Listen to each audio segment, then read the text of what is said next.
What did I learn over 680 days of cold plunging? Not much, to be honest. I think the major takeaway I had from it was more about myself and the fact that I proved to myself that I could do something worth doing that consistently. When I first started, it was a 30-day challenge, and then I took a day off, and I was like, I wonder if I could do a year. Then I did a year, and then after that, I was just like, I might as well keep going because this is pretty awesome, pretty difficult, and we'll see where this journey takes us. I'm glad I did because it has definitely helped keep my stress tolerance high, and through the last year or two, there's been a lot of things happening in my life that I think without this practice would have thrown me more. But when they come, they either don't throw me or they throw me not as much or not as long, and I must attribute a lot of that to this practice. So 680 days, it's almost crazy to just hear myself say that.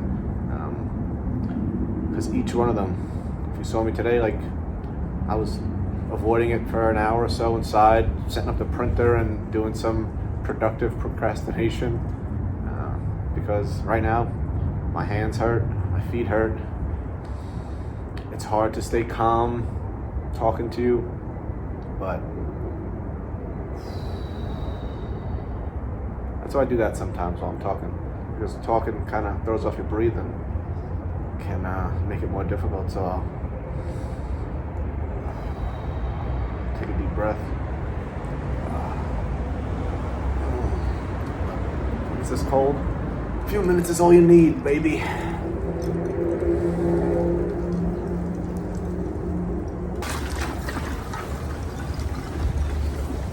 Those hands are like bricks. Streaks have worked really well for me.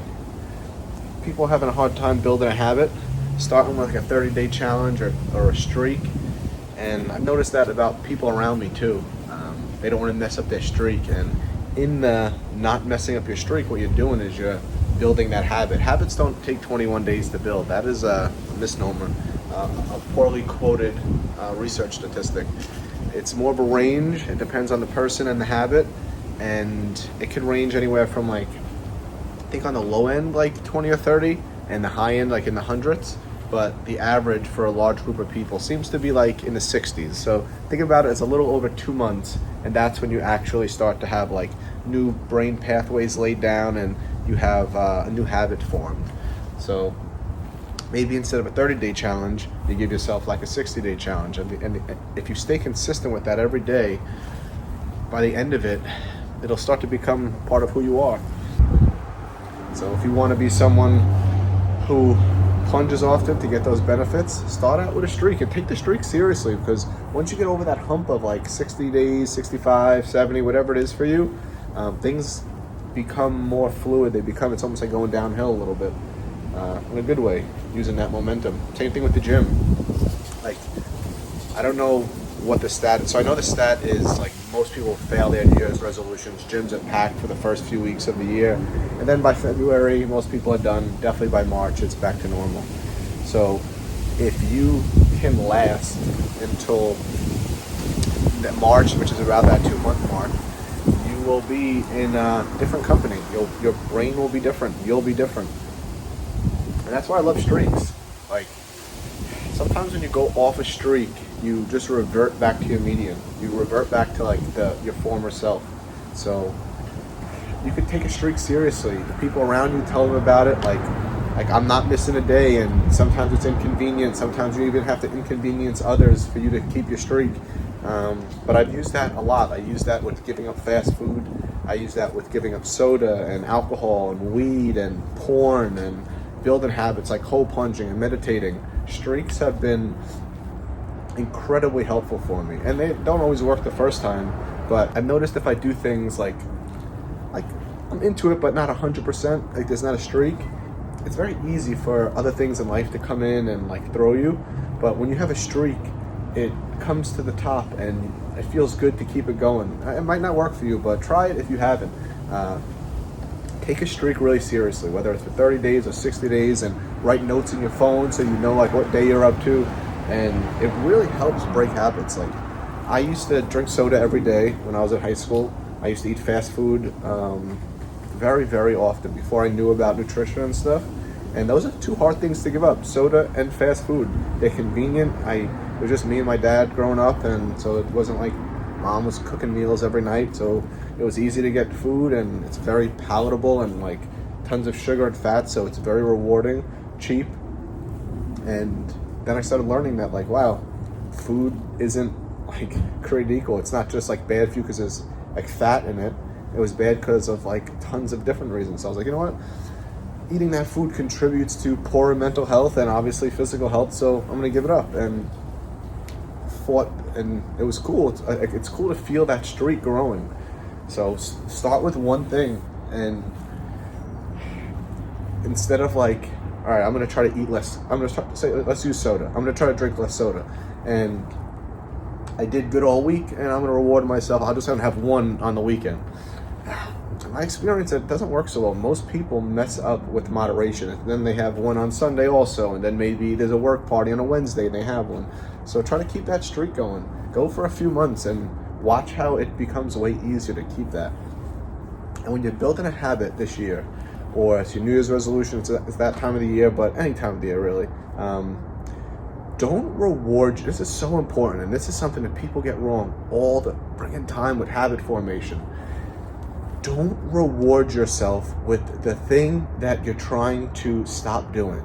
People do it all the time. It's so counterintuitive. This is what you want to do. Say you want to give up soda.